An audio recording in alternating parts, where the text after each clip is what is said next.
All right, so we are going to pause for a little bit in our discussion of water. So we went through and we did stations, we were looking at properties of water. The reason we're doing properties of water is life as we know it requires water. And the properties that water has an impact on life. So we'll be transitioning to our next unit, and it's going to start dealing with cells. And different types of cells, plant cells versus animal cells, prokaryotes versus eukaryotes, and that's where we're going to start. We'll come back to water when we need to. We're going to talk about, hey, water and oil don't mix because polar, nonpolar, unequal sharing of electrons versus sharing of electrons. And then how does that interact with like the cell membrane? Okay, the phospholipid vital. We'll talk about things being dissolved in water. We'll talk about using water. How does water move through plants? Okay, we'll talk about water when we need to, but it's going to be something that's going to be coming up throughout the year because life, biology, the study of life, needs water. Okay, so we'll come back to water. The material that we gave you or you went through and we talked about the different properties of water, the 6 different properties of water, are just things that you should have some general background information on.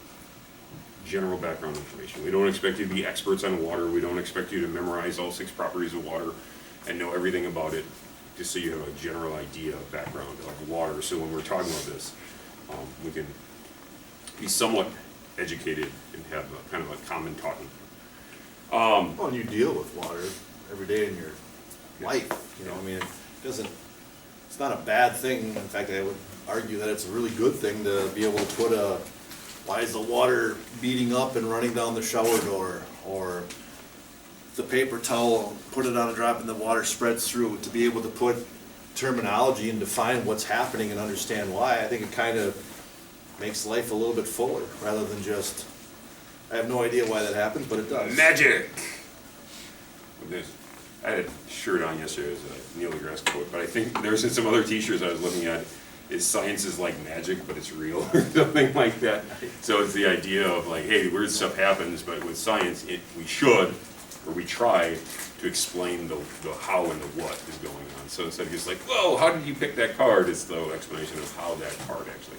Plus, if you ever get on a game show, you Game never show, know. you're right, you might win $1 million. And because also, of the if you could win $1 million through a science show, Now would I know. you? Okay, all right. So when we go through and we'll talk about water, okay, we'll go through and we'll talk about that as needed. So we're going to move into cells. There is some conversations we're having about next week. We're kind of looking at some weather. We might kind of go back a day and talk about characteristics of life. Because we're talking about biology and living things, we should probably talk about what makes something a living thing versus a non-living thing. And we thought it might be a good opportunity to, because the weather is not going to stay great for long, to maybe go out into the back forest and kind of make some observations of living things versus non-living things. So we'll kind of go through, we're talking about that. We'll make sure we give you at least the day ahead of time notice so you can bring the appropriate clothing, because a jacket might be nice on some of these early mornings. There was frost out this morning, so I think we'd be okay in terms of dew and frost back in the woods. I don't think it'd be too bad in terms of like getting shoes wet and stuff like that. I always feel bad, like, hey, let's go outside and tromping through wet grass, and just people's shoes are wet for the rest of the day. So we'll do our best to kind of avoid that. But we'll give you that heads up. We're kind of, Mr. DeGrand and I were kind of looking. Maybe Wednesday, I think it's going to be one of the nicer days out there. So we're earlier in the day, so it's not going to be as nice as it is later in the day, but it's still, like on a day like today, it would be kind of nice to be outside for a little bit. So we'll let you know. But cells are the basic unit of life. All living things must be made up of a cell. So some organisms are a cell, and that's it. They're a single cell organism, or what we refer to as a unicellular organism, unit 1. We are a multicellular, many cells, multicellular, many celled organism. Okay, so we have lots of cells in our body. I don't remember the estimate. It's like it's in the trillions. I think it's the tens of trillions. I don't remember, is it hundreds of? It's a lot. It's a lot of cells. Okay. So we have lots and lots and lots of cells living in our bodies right now. So we'll kind of talk about a few of those things. Your tests are not graded. Hopefully we'll get them back maybe tomorrow, but I'll be honest, it'll probably be Mondays when we'll get those back to you. I had some students like ask right away, like, hey, is there an opportunity for reassessment? It's never a great sign when we ask for a reassessment, but as you're turning it in. So hopefully we can address some of those things, and well, why would you need a reassessment, and what can we do in the future to prevent some of those? But we will also kind of outline what are going to be the protocols if you do want a reassessment.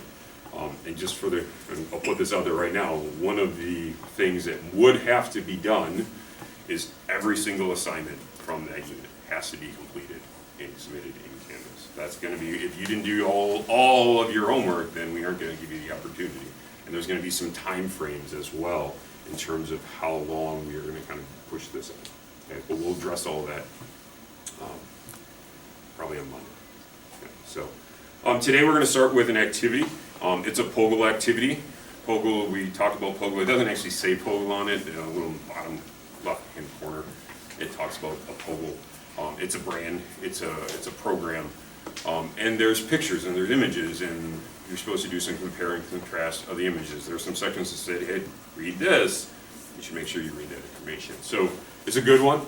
It does a really nice job of going through and kind of outlining, laying some groundwork of what different types of cells exist, and give you kind of some background of where we can then build upon that tomorrow. So it's a way to introduce you to the material, and tomorrow we'll reinforce it in class.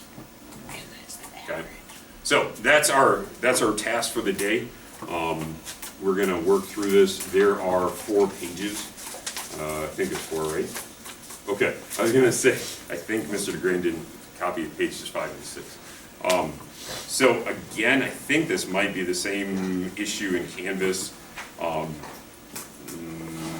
have to check the Canvas thing. There might be extra pages on the electronic copy, but you're only doing pages 1 through 4 if there are additional pages, and I'll peek at that. Because there is a PDF version available, that if you would rather do the PDF version and mark that up compared to the paper copy, just give us the paper copy back, because it is an option, and it is an option for almost every assignment that you so choose.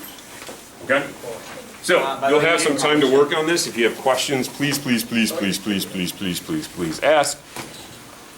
I'm going to be going through and doing some grading in Canvas. So even though I might look like I'm not available, realize that I am definitely available to answer questions. I'm just grading some stuff, but interrupt me, please interrupt me, because that's what I'm here is to answer questions for you. Okay?